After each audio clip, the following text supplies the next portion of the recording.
than 90 so far. Sir, we have been very fortunate that we have had 5 Nobel laureates come and speak to us on contemporary economic issues. And under the G20 presidency, we have done about 21 webinars. We have done 11 on the new international economic order. Then we have done 6 on climate. And then we have done on women empowerment. We have had a blend of Indian scholars in India or abroad, and we have had foreign scholars come and speak to us. We have been also very fortunate in the spectrum of topics that we have covered. We have covered socioeconomic indicators, geopolitics, and we have covered research articles, public policy issues, and monetary and fiscal issues, and we have also covered many books. I really feel that in a country like ours, and I must thank you, sir, for giving EGROW an opportunity to do the India 2047, and you are kind enough to say it's such a vast work, let's do first 2037.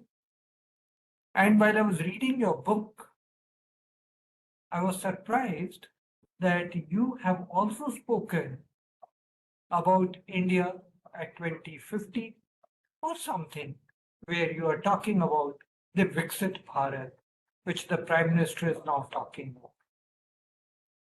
So we thought, while we are all, and we all should, economists, public policymakers, bankers, state governments, and the Prime Minister himself, in May 2025, made that clarion call from Niti Aayog, saying that country has to work like a team for Viksit Bharat. And so your book, which is so timely and speaks about this Viksit Bharat and brings together the 6 challenges or undercurrents on concurrent issues that are taking place, which could, in your epilogue, you say it so well, we could use it as an opportunity, or these are the challenges that we have, at least you have flagged them so well. So this book, which has, I think, 8 chapters, 6 are each dedicated to the main challenge. There's an introductory chapter and there is an epilogue. And I think this book is a must for every policymaker to read. There is so much of information. It is very well referenced. The data is there and a viewpoint, global viewpoint is there. So, sir, when we came to know about this book, we especially requested you and you were kind enough to accept it. So I would like to briefly introduce you to our audience. I'm sure actually you don't need an introduction, but briefly introduce you to the audience. And then, sir, I'm going to request you to tell us more about your book. Today, we have invited Dr. Rajiv Kumar. He is the former chairman of Niti Aayog, and also now he is the chairman of Pehle India Foundation, a non-for-profit policy think tank established by him in 2013.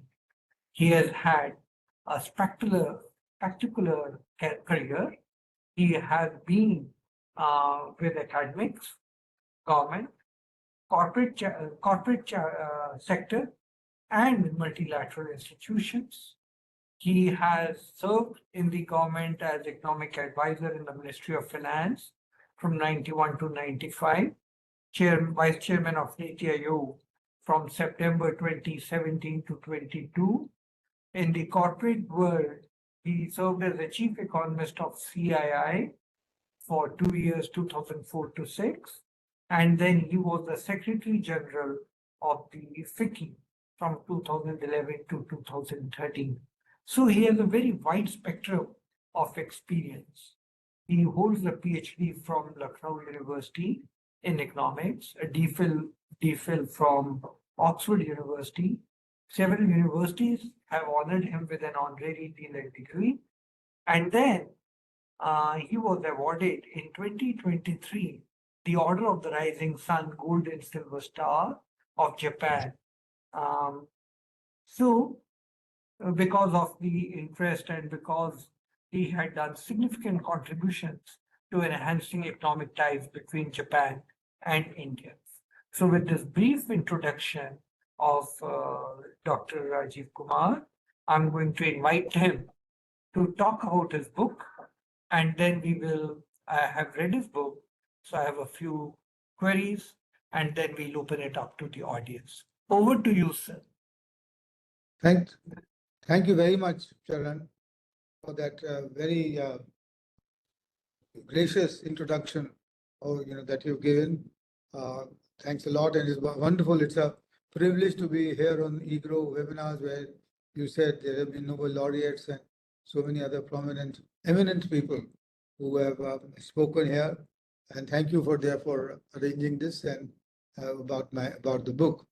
It's a great pleasure. I'll speak for about 20 minutes, I suppose, and then or 25 minutes, and then we'll go to the audience. So I just wanted to first show the book to everybody who may not have seen it so far. The cover. This is called Everything All at Once: India and the Six Simultaneous Global Transitions, and it's been published by Rupa just last month, and therefore it's now on the stands also, I'm told. So there's a very brief. I mean, I've been sort of talking for a while since I was in Niti Aayog that India has this unique challenge, historical challenge of having to grow its per capita incomes exponentially, and at the same time reduce its carbon footprint. No other country, no other major country in the world history has done this. Everybody has sort of first, focused on growth, taken the countries wherever they can, and then retrofitted to take care of the environment.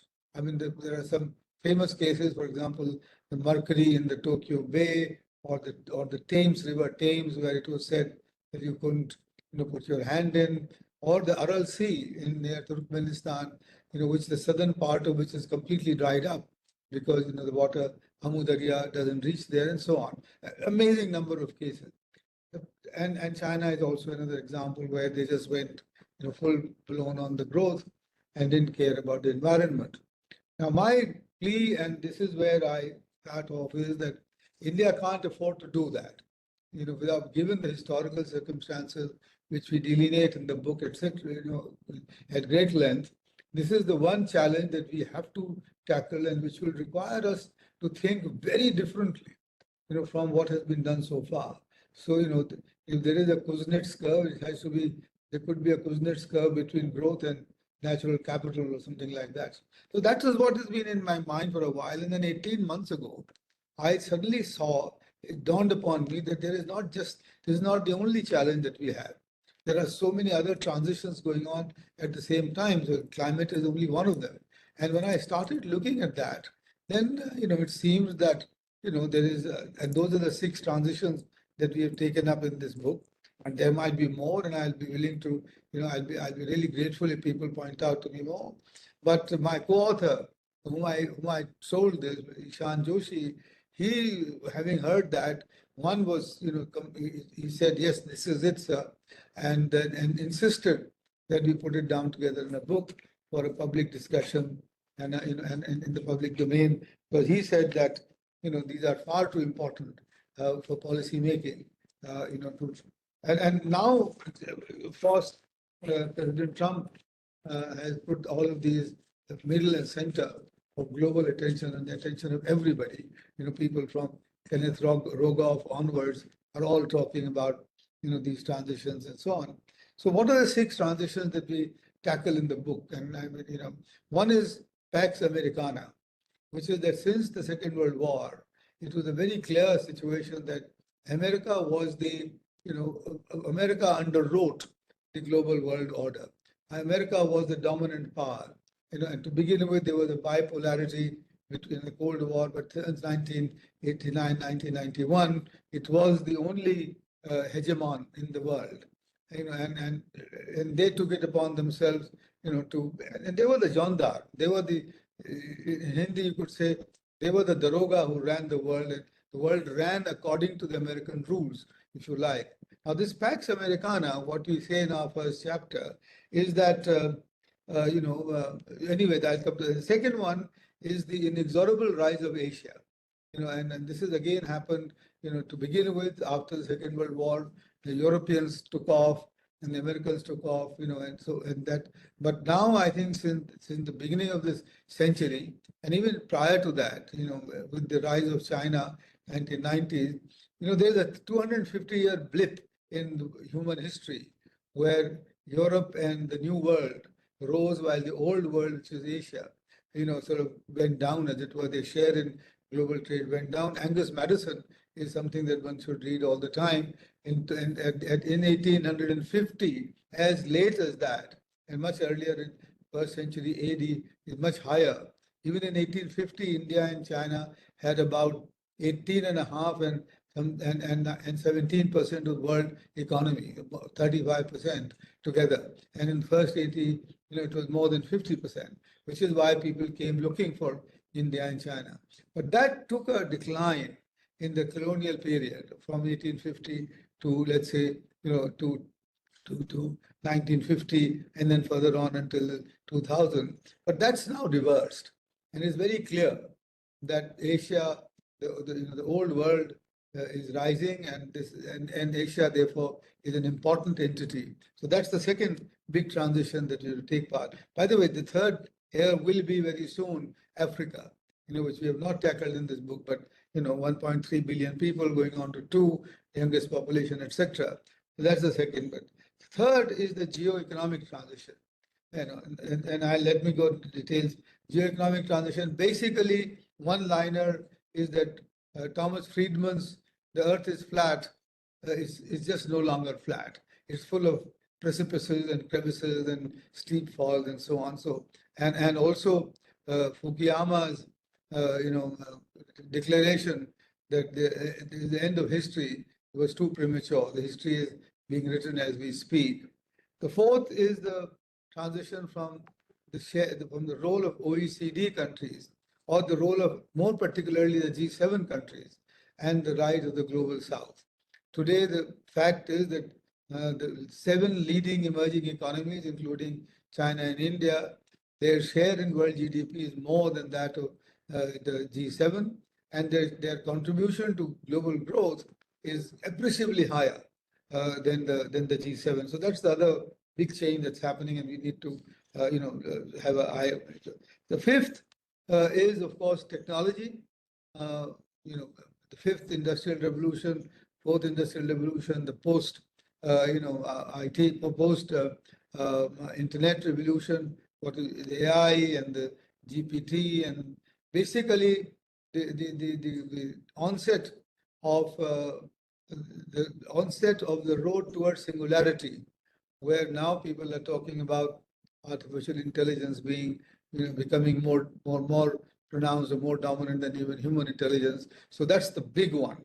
I mean, and that's going to be as powerful as any other revolution, technology revolution that you can think of. And finally, the climate, the environment transition. I mean, from all authoritative sources, whether it's the IPCC or it's the UN Conference on Environment, climate change, etc. We know that 1.5 degrees now passé. If we can stop even at 2, it will be very good. But we have a very short window. We have a short window now, except for President Trump. Everybody else believes that. But and the fact is that the short window, the climate change that we have, would mean that this can be catastrophic if we don't accept, and this climate change. So that's the six. Those are the six. Now, on each one of them, I accept very humbly that there can be volumes written on each one of them. But I found that putting them all together is a very useful thing, because then you know the enormity of the challenge that India is facing. And by the way, this book is for India. I mean, I'm not generalizing anything at all. But the enormity of the challenges comes out very clearly. And there are interactions, there is interconnectedness between these challenges. You can use AI, to fight climate change if you are good enough for it, etc. So I think this is why, putting them together was was very exciting. Let me get so one by one. I've already talked about Pax Americana, so I'm not going to repeat it. Only to say that Mr. Trump's doings are hastening the decline of Pax Americana, and therefore the question is whether post Pax Americana, whether the world will be a duopoly, will it be a multipolar world, or will it be a free for all completely? What will replace this? Because this was a very orderly world. I mean, everybody sort of liked the fact that there was this this power with all its taking care of it. So that's the question that we need to have. So now, and the rise of Asia is also talked about. 1850, Angus Madison has told us that 1 century AD, India's share was 30%, US China's was 27%, which is why Alexander came along to look for us, etc. And there was intercourse. Now, what does this mean? What is the question here? The question is that how will India redirects its resources to look east much more than to look west all the time, and which is what's happened so far in every possible way. I mean, intellectually, commercially, scientifically, etc. I mean, and in other words, you can also blame it on colonization. You can blame it on whatever, but or the Macaulay, etc. But the fact is that in all our spheres, you see that although we talk about look east and and etc., we have not engaged with Asia in the way that we could be engaging with Asia, and that includes China. And we'll, and one of the things in the book is very clear, very clear recommendation that China, being now the technology leader of the world in 47 of the 53 frontier technologies, and 15% of the world GDP already, they've got 100 trillion and they've got 15 trillion, etc. I mean, there is no escaping the fact of improving our engagement with China, and also therefore with Korea and Japan and ASEAN and of course our neighboring countries, along with the West Asia, because that's also included here. So that's the point here.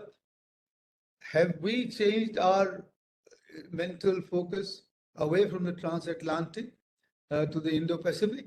And if yes, how is it reflected? And if not, why don't we start now? That's the second one. The geo-economic transition, I talked about, Thomas Friedman. The fact is that it's no more, it's not a flat world. It's not a rule-based multilateral global trading order. There is no convergence, which we have, which we learned all the time. In fact, there is perhaps greater inequity today, or concentration of wealth. There are rising inequalities, surely within the countries, but also between the countries. The world trade is growing slower than world GDP for the first time. Otherwise, it always led it. So the world trade. So the whole geo-economic,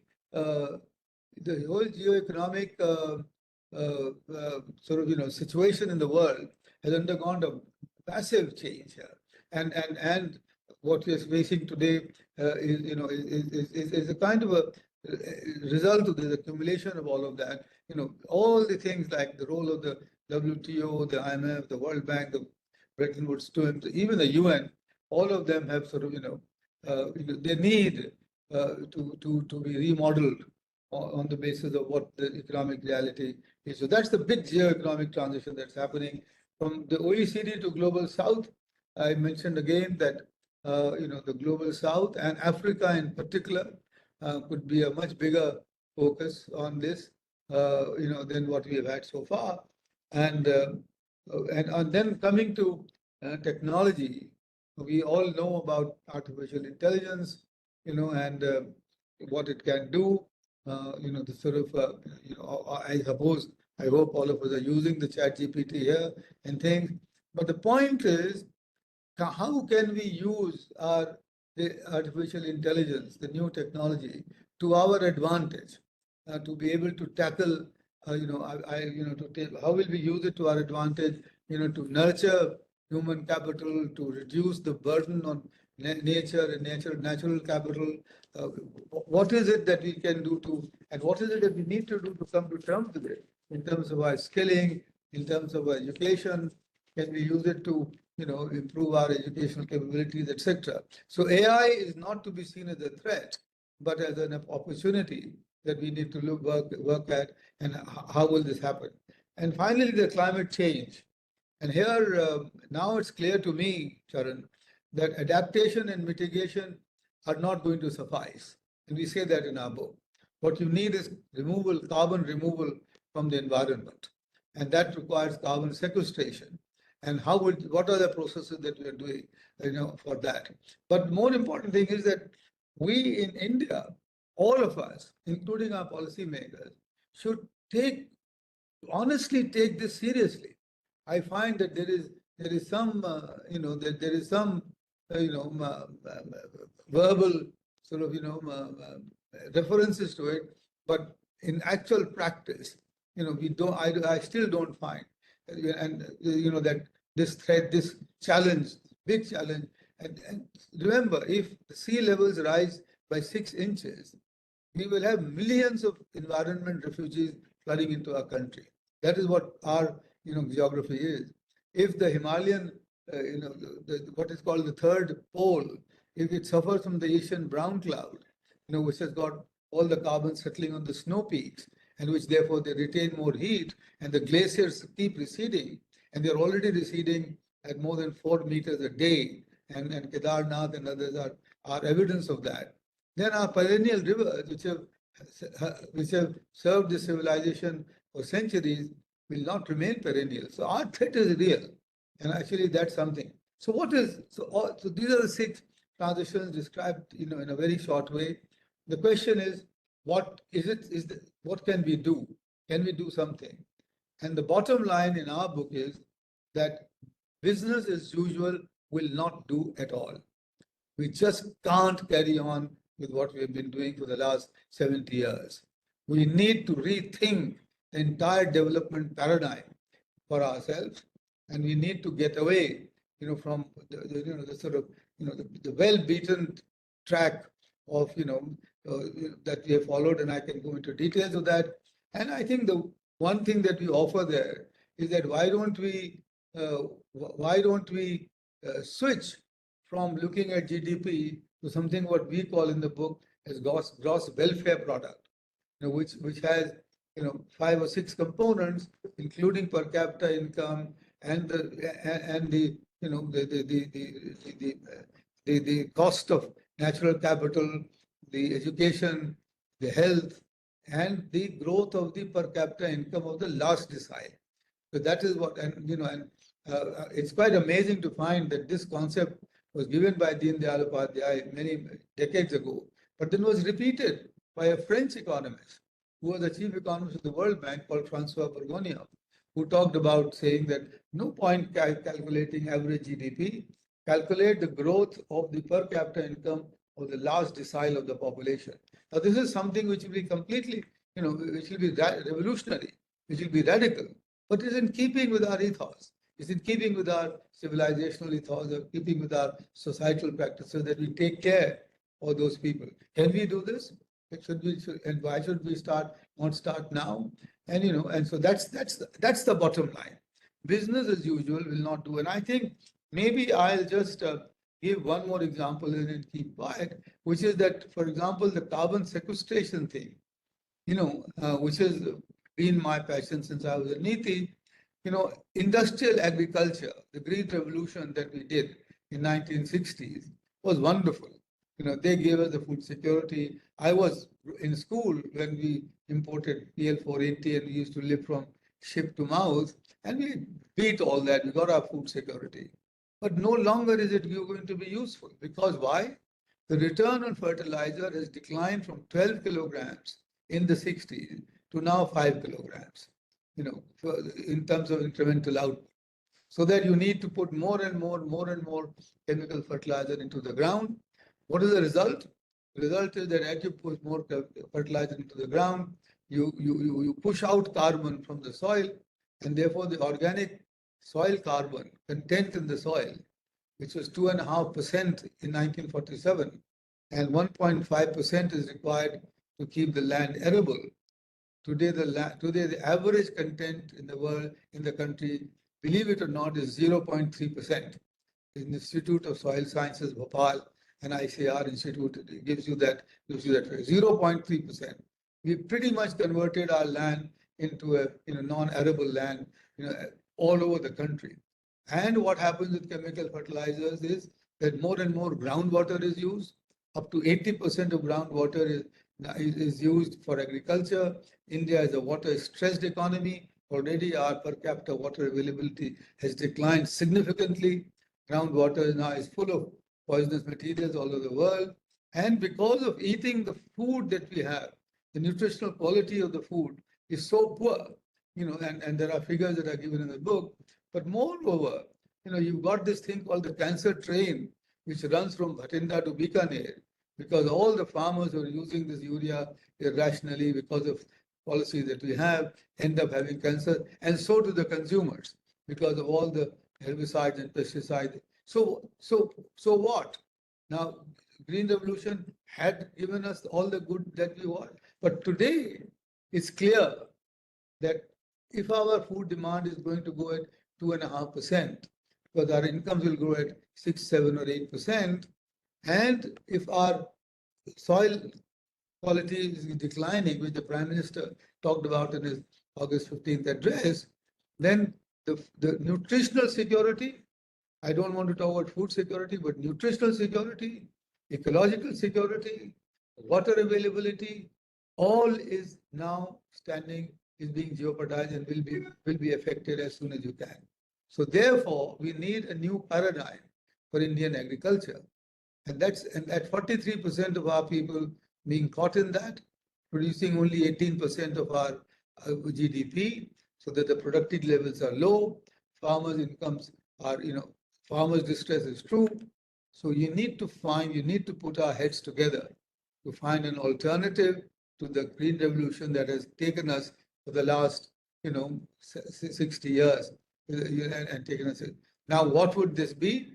I don't want to, sort of put it down here, but at least it is clear.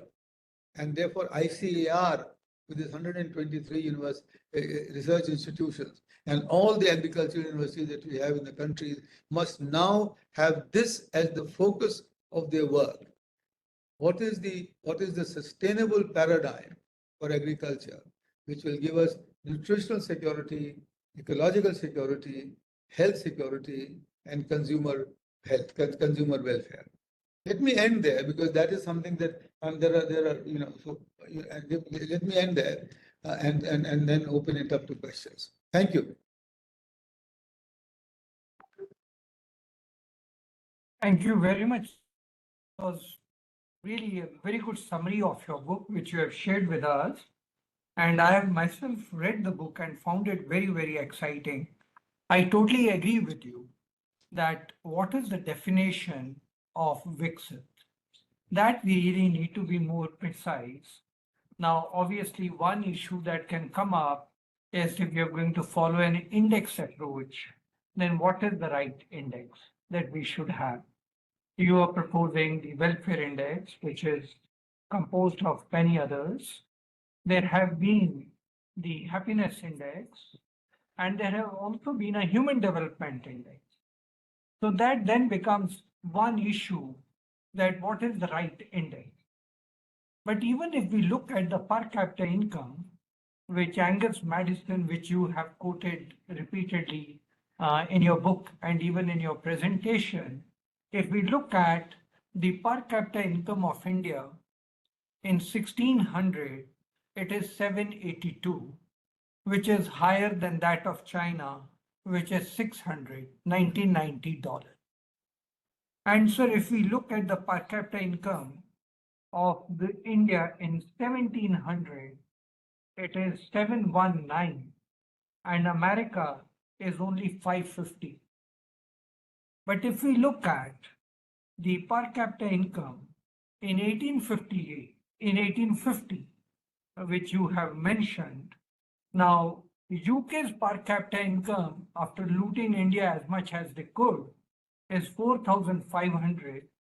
That of the USA is 2,064. And that of India has now come down to 533. This is 1850. Of course, we know the story now in 2025, where America is 82,000 and England, UK, I think is around 45,000. India is 2,880. And as you said, China is around 15,000. So if we take per capita income as a criteria, because for that we have a long-term series, then in your epilogue, you do mention that we have to look at per capita income. And of course, you have mentioned the other things.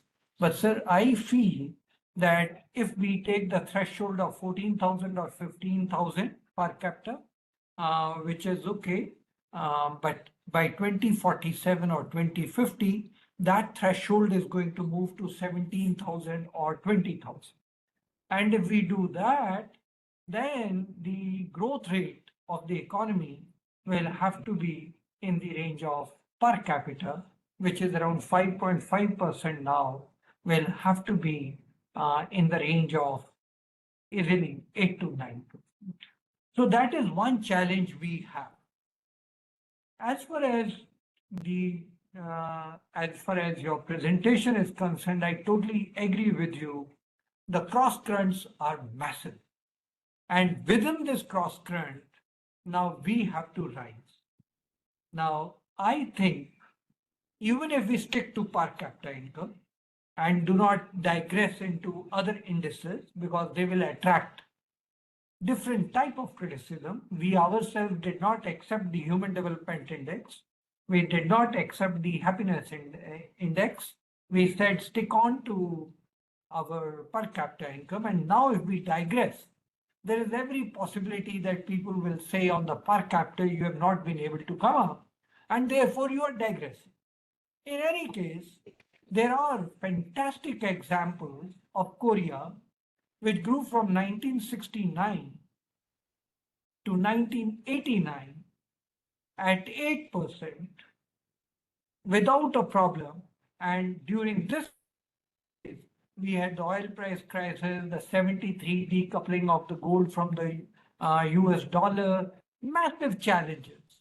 And then if you look at China, and as I just shared with you, that China's per capita income was less than India in 1600. In 1600, even America's per capita income was less than India. And if we look at China, China grew from 1980 to 2012 at a blazing rate of 9.9%. And the challenges that happened during that time were also massive. So the point that I took from your book is a very valid point that things cannot continue as they are. We will have to plan for a change. And I think that is where a big difference will come. We need to plan for a change. Now, when we plan for a change, the issues that you have flagged, the world is not flat at all. Technology is going to make a sea change. And you have rightly flagged in your book AI and ML, and those are going to be really very, very massive. And you are so right. The climate, nobody cared about climate. You have mentioned about the combustion engine in your book. The General Motors, when they came out with the combustion engine, nobody told them that what type of pollution it will create. And the way they dismantled the public transport in the US city after city and came out with the combustible engine. Unbelievable. And now the carbon footprint, which we are always told, and of course our Prime Minister has made a promise that he is going to strongly take care of it. While our growth time came, we are in the midst of this challenge of climate. And I think you very rightly placed that in your book. Very important issue. Technology and climate. But we are taking the advantage of technology massively. Our UPI digital infrastructure, which the world is now accepting, is fantastic. I think we need to take this as an opportunity.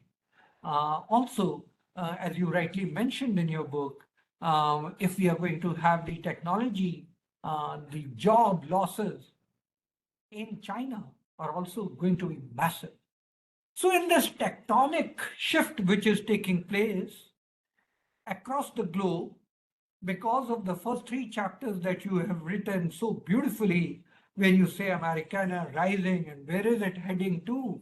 And given what Trump is up to, I do not know what's going to happen in the next 2 years. What he has done in the last 4 months is devastating, both for global trade, global growth, global welfare, and the rise of Asia, which you have so beautifully mentioned. And rise of Asia, again, in your book, is not only about India and China, you have spoken about others, and the geoeconomics and the OECD changes, which you're referring to, another very important chapter. You also talk about Indonesia, you talk of Brazil. I think a very beautiful spectrum of the global scenario, the way it is unfolding, and the way it is going to become a challenge for India. In midst of all this, I think, sir, like Korea and China, India, if it puts its house in order, can strike the golden button of growth around 10%. The demographic dividend which we are enjoying is massive. It's not going to be forever. You also mentioned in your book about the aging and the silver economy, and we are also going to face it after 2050. But right now, we are in the midst of a demographic dividend. And if we put our house in order, I think we can do it. So I totally agree with you that things, as always, will not help us. We will have to think, strategize, and move forward. The last point I wanted to make as a discussant is while you initiated this concept and the study on India 2047, and then I can see your passion for that idea of India Viksit, and you do bring in the traditional economic thought. But the Viksit Bharat documents, which some states have now released in public domain, they're in all directions. You will be surprised because EGROW worked on it and I closely read them. I'm surprised there is no common template, no convergence. One state is talking about X, the other is talking of Y. And if each state talks in a pattern like this, I don't think there's going to be convergence of growth. So, what would we really need when you say it should not continue as before? I think what we need is a convergent nationwide strategy. Maybe each state should have a Niti equivalent. Each state should now be given the task of Viksit Bharat 2047, a ministry directly answerable to the chief minister. And you have made that point very well, sir, in your book, where you said the Indian Economic Service can be put to the task of joining the Indian Foreign Service. And country by country, they can promote trade. I think it's a great out of the box idea which you have come. And I would say that if every state has a Ministry of Viksit Bharat reporting directly to the Chief Minister, and at the Union, we have a Viksit Bharat Ministry directly reporting to the Prime Minister. And then there is a common net, a platform. Each state is growing according to the design. Each sector of industry is growing according to the design. Trade associations are working on that design. Actually, district and Panchayati Raj institutions are also told to have their Viksit Bharat. Financial institutions are told to have their Viksit Bharat plans. And then there is a convergence. We can crack it. The 22-year period that we have, we can crack it. But sir, I don't see that happening. So your book at least places on record that these are the issues. Think about these issues. And I think to that extent, this book is going to serve a great purpose for our country. I'm sure, like I have thoughts, others will have thoughts across the country. And if there's a debate, there's a discussion, there's a distillation of ideas, and then manthan takes place, and then there is a convergence of strategies. We could do it. So those were my observations, sir. And the question that I had for you was, yes, there is a challenge, and I do not know if you have thoughts on this. One, sir, after the book has been published, you have seen the change in dynamics on trade, very aggressive. That is one, if you have any thoughts after the epilogue on that. The other is the second question, sir, is the war, Russia-Ukraine war, and the resistance which has been now shown by Russia. Though it's not as strong as America, but are we heading for a multipolar world according to you? Is it a multipolar world from the unipolar which Trump and America were trying to create? Obviously, they had a role in fragmenting America.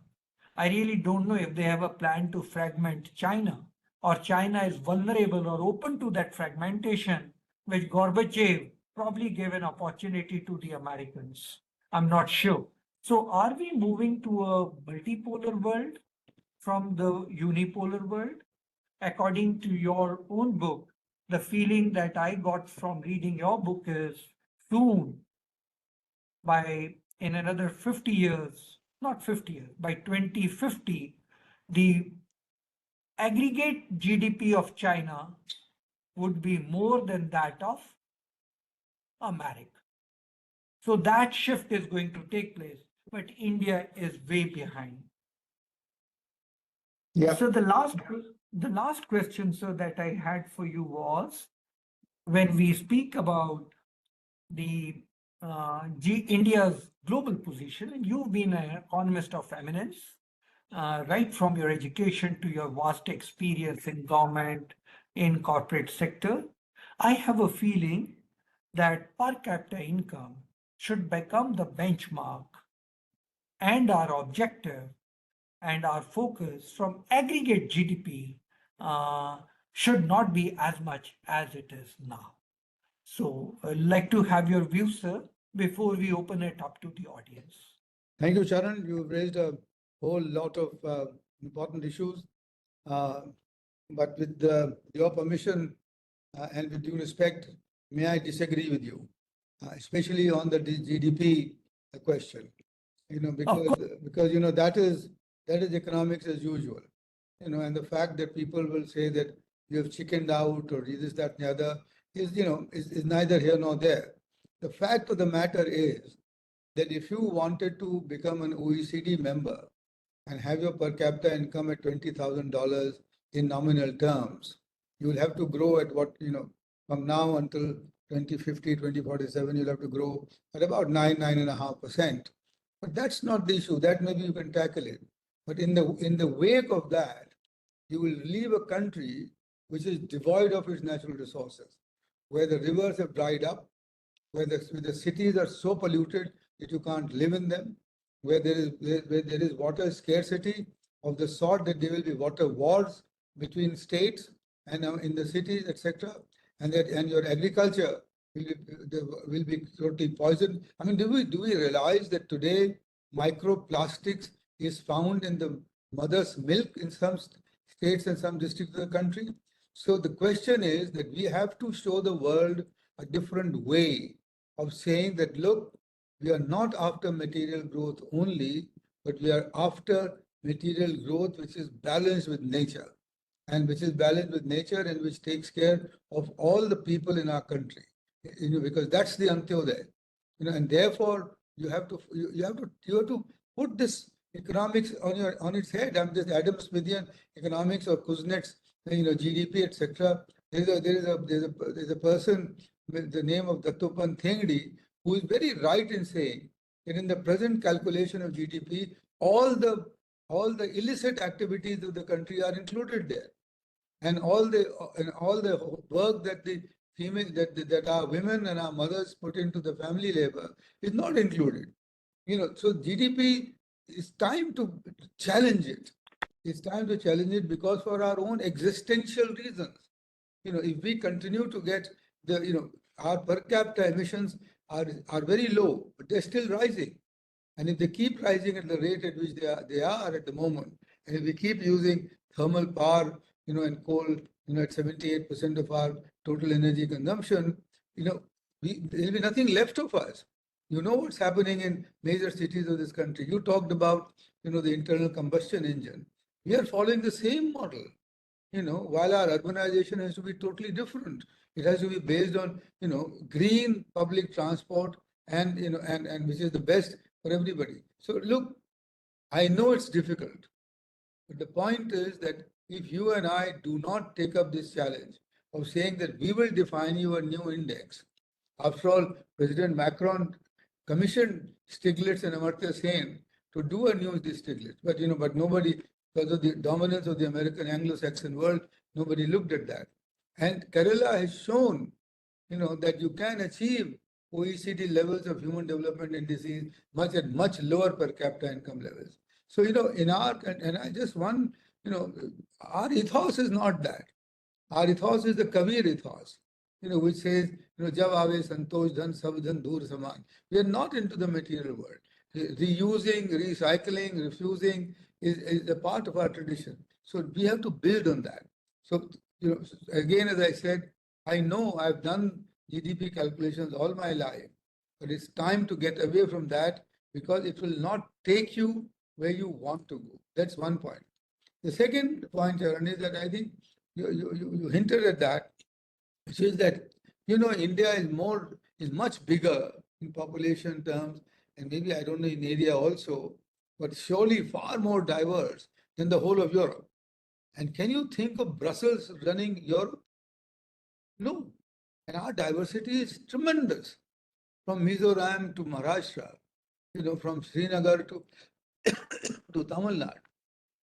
How can we have a pan-Indian policy for anything except maybe, three or four: defense, fiscal, monetary, that you can talk about? The real policies, education, agriculture, health, rural infrastructure, export policy. How can there be a same export promotion policy for the Punjab, which is double landlocked, and Tamil Nadu, which has had centuries of trade experience? So we have to go to the states and talk about each state's development. And therefore, in fact, in Pehle India Foundation, we are doing some work which is saying district development product, measuring that and making districts the fulcrum of development, which as the Prime Minister has talked about and as I learned from the Aspirational Districts program. Giving you these examples to say that, look, again, business as usual will just simply not do. And we have to take up the challenge, to say how, I mean, you must, I'm sure you recognize that the vast difference, I don't know whether our Gini coefficient figures really reflect the kind of inequality that we have in our country. But, it's impossible. You can't have that. And therefore, our demographic dividend, will go waste completely if we don't invest in that human capital, So therefore, I am saying, and in our concluding chapter, we offer what we call a Niti Ashtang, the 8 pillars of Niti, new economic policy. I encourage all the listeners here to try and read them because we offer a new way forward. We offer a new way forward.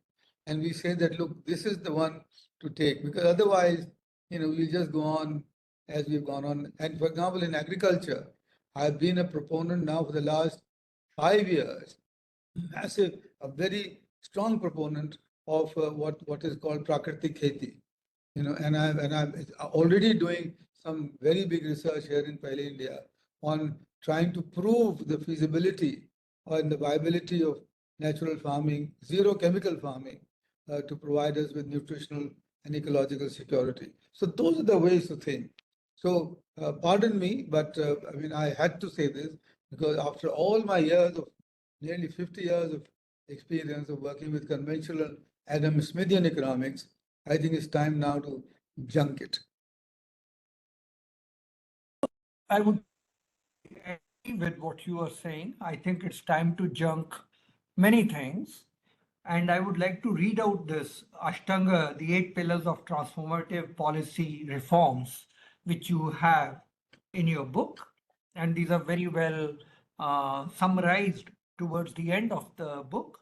It says building social capital to safeguard national unity and our celebrated diversity, transforming governance to focus on short term accountability and transparency, honest acceptance of our net zero targets, and public monitoring of the progress towards achieving them, exclusive focus on employment generation and taking jobs to where people are, using AI for attaining globally comparable standards in the quality and delivery of education and personalized health services, reimagining private public partnerships, achieving true strategic autonomy in our foreign policy, and forming a coalition of the willing within the global south, comprising of Asian and African emerging economies, for redesigning global priorities such that they ensure a green and prosperous future for the global community.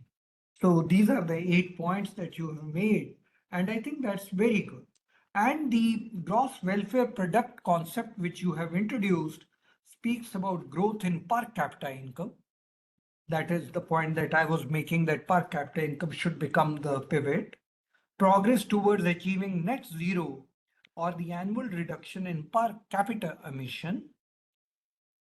Educational attainments as measured by enrollment ratios from primary to higher education and a measure of the quality of learning at various stages.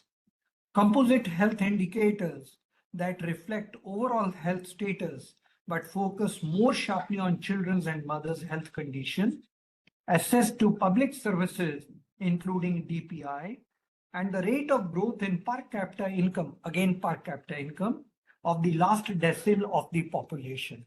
So to that extent, out of the 6 indicators, 2 you are depending on per capita income as computed by the traditional Adam Smith Yes, GDP measure. yes, Out of the 6, you are taking 2 out of there. yes. But out of the remaining 4, I'm going to leave it to the research which Pehle India is doing, because if we have to have growth and quantitative measures of growth, we will have to have quantitative parameters.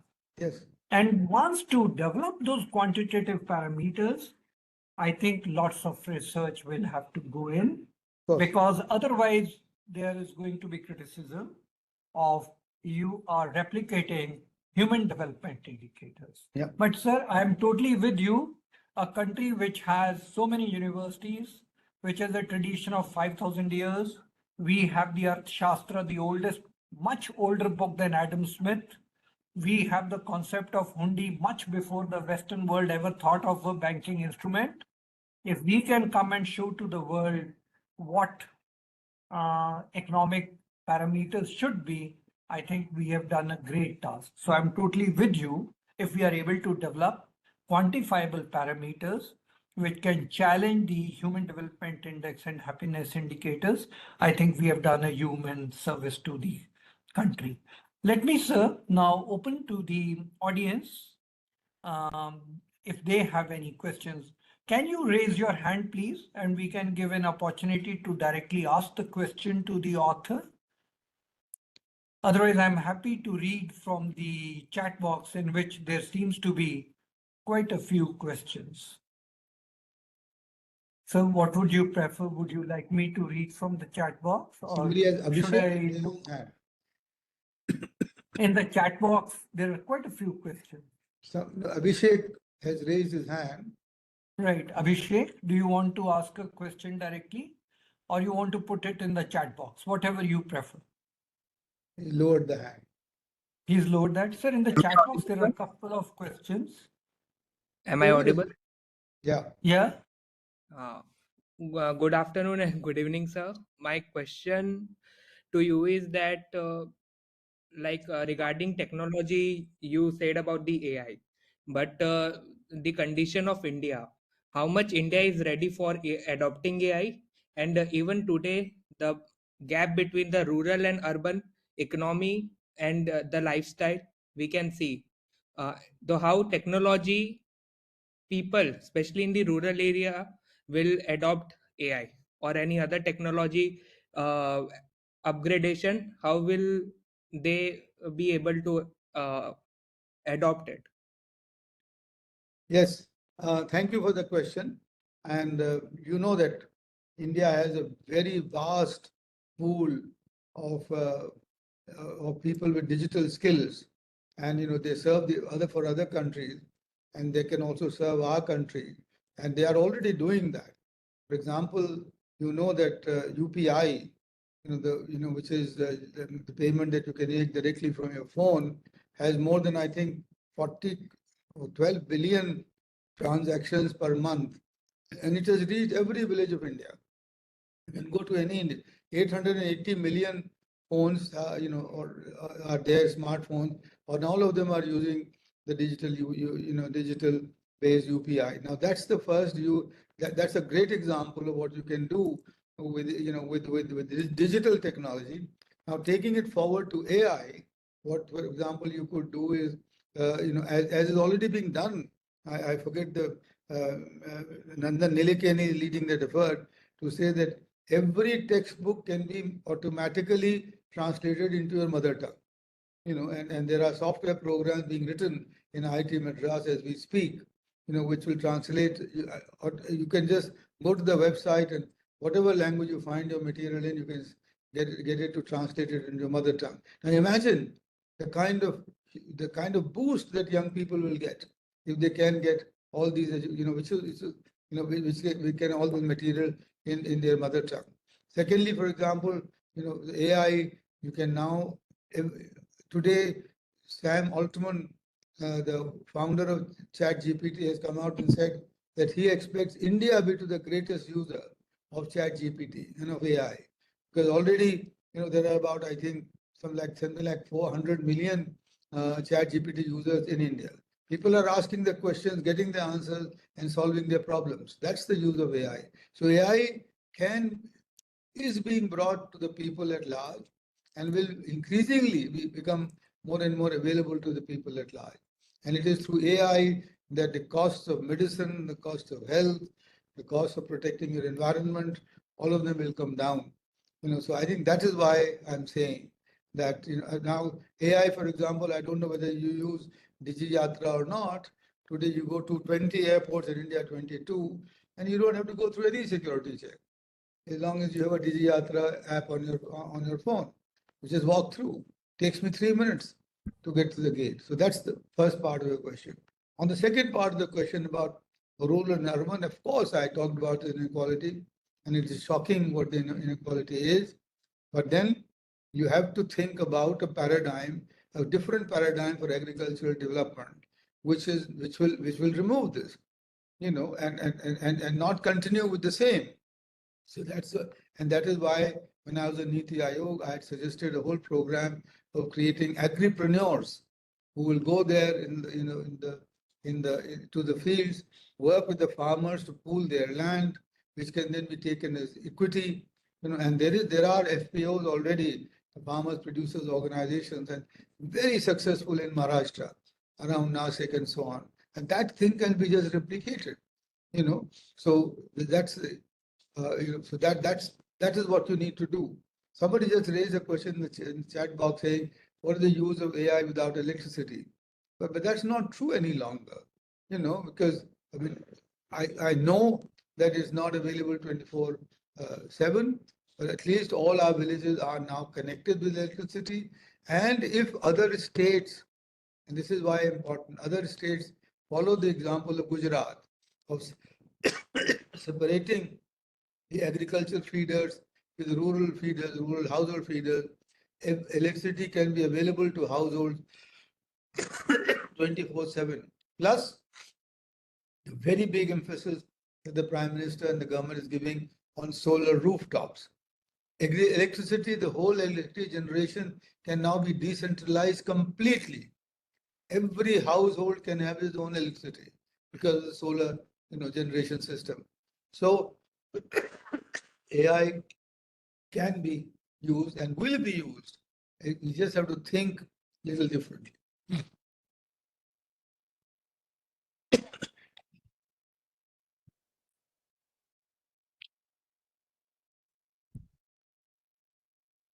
We are actually out of time, but if anybody answer, there are questions in the chat box if you would like to answer. And if anyone else wants to raise a issue, please raise your hand. And if Dr. Rajiv Kumar, who's the author, would like to take that question, happy to. Anybody who wants to directly ask a question. By the way, this book is a must for policy makers and economic students to read. It's a fantastic book, very well researched. The references are very clearly mentioned at the end as well as in the text itself. So everything that is being discussed is documented. So it's a very well researched book. Some Okay. Rajeshwar has raised the hand. Okay, Dr. S. Prakash first and then Rajeshwar. Dr. Prakash, do you want to go first?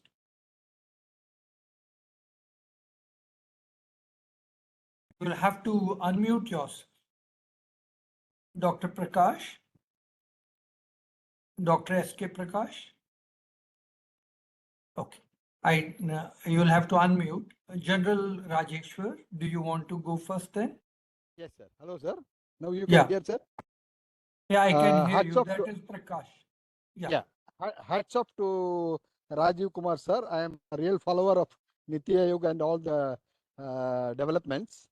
I am teaching economics in Vivekananda College, Chennai, Mylapore. I'm really glad to come across such a wonderful book. I have done my PhD in food security. In fact, I would like to suggest we can plan in such a way the sustainable integrated farmings in all the cities, which will dedicated sustainable farm villages in all the cities, irrespective of even the dry area can also be converted. So we can plan according to the population, according to the city population, how much you want. So that will create a exportable surplus and so many things. So I think little dedication should be there for creating sustainable farming villages where we can bring cattle, poultry, everything into play. And so that is one suggestion. Otherwise, the book is really a wonderful one, sir. I mean, I would like to read further, and I stand support of your endeavor. We all are there for that, sir. It's a good work. I appreciate the government is doing a very good job. Modi ji is really doing a wonderful job, and we are all safe. That is our first thing which we want to thank the government, thank Modi ji and others who are supporting. We are all safe. If we look at the tragedy in Palestine, Israel, I mean, the Ukraine, really we are safe in the good people, patriotic people, sir. I take this platform to thank also on this. Thank you, sir. Thank you, Dr. Prakash. Good Yes. suggestions, and thank you for reading the book, and and all the best. I don't have an answer really. Yeah. Thank you. Thank you. Thank you. Thank you. Dr. General Rajeshwar, please. Good evening, Dr. Rajiv. Firstly, heartiest compliments on your book. And I know it's a tall order to actually look at so many transitions and where do they mix and where do they converge, especially when you go together for about 25 years. So I would, of course, love to read it. I haven't read it, but I've read the summaries on the AI. So my question is one, which is related more from national security. As we are seeing all over, this seems to be an era of conflicts, whether we like it or not. Whether it's Ukraine, it's Gaza, or even we've had one recently in Op Sindhu. These disruptions are forcing nations to make a choice one way or another. They're actually polarizing whether we are going to one pole or the other, or we are wanting to become multipolar. In India's case also, when you actually extrapolate and look at 2047 or 2050, there is no gain saying that it will, our borders will continue to be a challenge. And our internal security also, from our past experience will remain a bit of a struggle. Now, on our foreign policy, vector or direction, we seem to have adopted, or at least we state that we are going by the principle of strategic autonomy. So, can securing ourselves in a geopolitical era or a geostrategic dimension be all by ourselves? Can Viksit Bharat actually happen by itself? Or should we collaborate with those who are of a common view? A. And B, uh, India never had an existential threat to its security. It has most of the times been looked as a second order challenge where things will be done when they need to be done. So does this view need to be changed or corrected or refined? What would be your thought, having grappled with these issues in your book? General, what Thank did you say about what has not been an existential threat?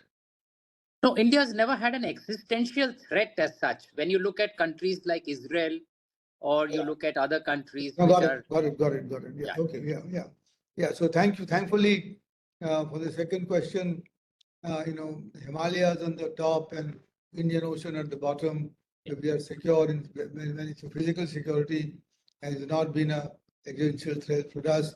But what I was saying was that our own nature can turn against us if we don't look after it. And that's becoming clearer by the day, as it were.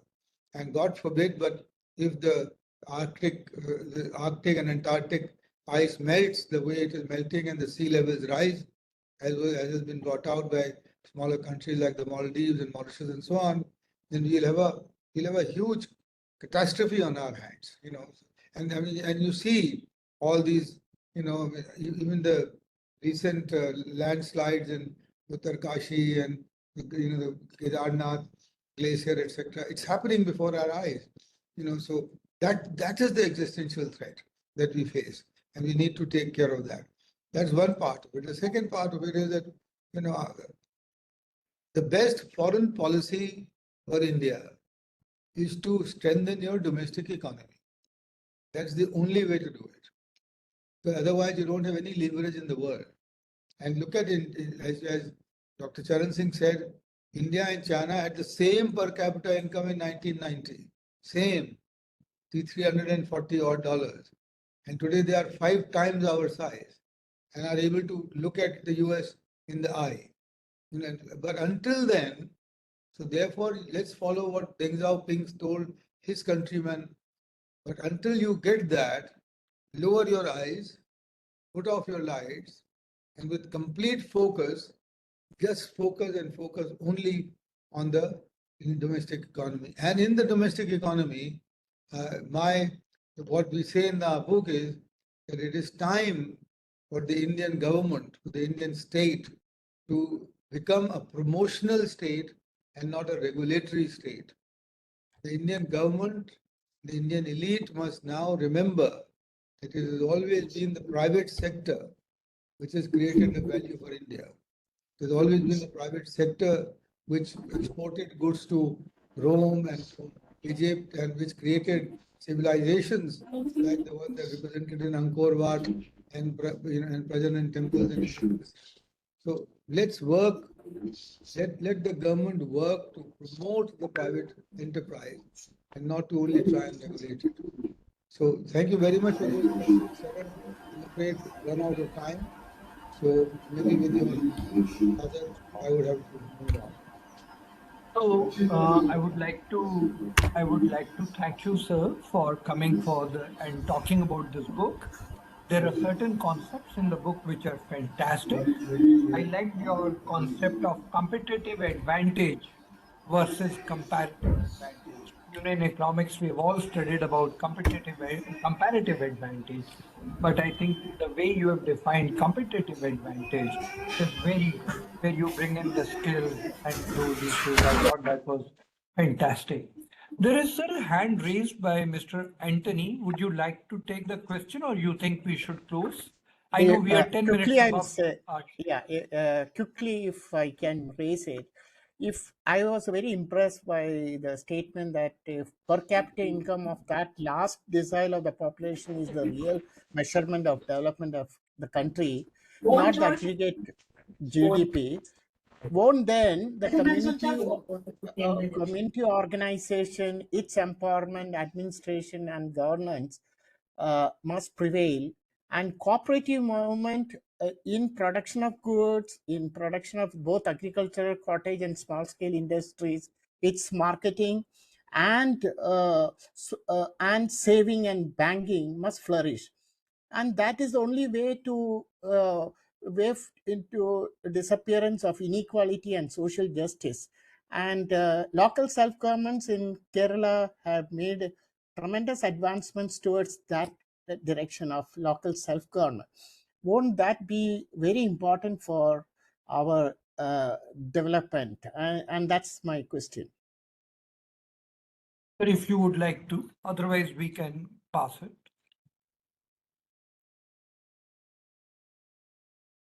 He's So you're muted. mute. So you're mute.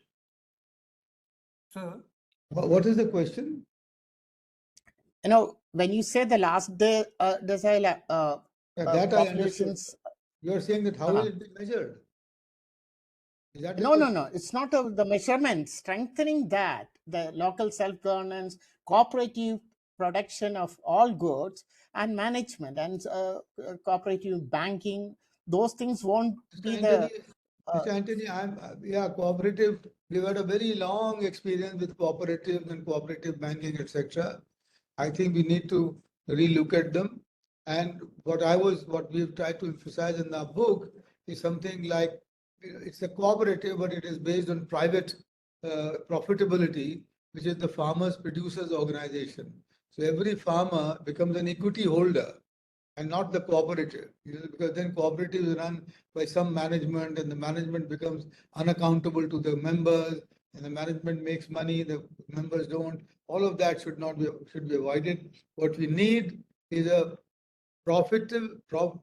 is an organization that is focused on its profitability and where all the members are equity holders so that they can question the management and change the management at any point of time, which has not been the case in the cooperative movement. Yeah. Okay. Thank So- you. Thank you, sir. yeah. So I would say Yeah. one thing in the book which is very clearly mentioned and very appreciable, that the public-private partnership has to be relooked at. And as he mentioned right now, as sir was mentioning, private sector has to play a more prominent role. And I thought that was very important. Rather than always dub the private sector to be suspicious, I think we have to allow that respectability to the private sector so that they can lead into the growth process. And that's a very valid contribution, according to me, in the book. So I must thank you, sir, for that. Thank you. Sir, on green revolution, you and me would agree, despite the fact, as you gave the example of urea and harmful chemicals even in the mother's milk or the father's sperm, the government did not. And you and me are not to be blamed, of course, because this phenomena was discovered about 25 years ago. But the use of fertilizers, especially chemical fertilizers and not organic fertilizers, was not stopped in these areas. That's very sad. And it has come to this situation that now when the wheat is exported, it's sometimes sent back from the country saying that it has pesticides in the grain itself. So that's the sad state of affairs. And you're very right.